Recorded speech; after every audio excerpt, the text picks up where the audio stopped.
Guardian pistols are built on two different sized frames.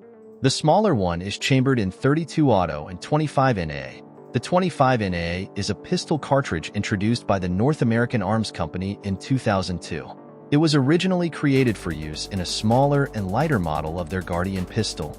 It is based on a 32 auto case neck down to accept .2 51-inch diameter bullets, 25 auto, and the slightly larger one is chambered in 380 auto and 32 NA. The inspiration for these pistols was the venerable Sea Camp pistol, which seemed to enjoy its own size, niche, and following.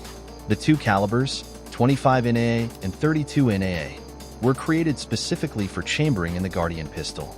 Aside from the small size, notable characteristics include a 1911-style magazine release, the absence of a magazine disconnect safety, and an external button to allow simple takedown of the weapon for cleaning, as opposed to the use of pins or nails to trip an internal release.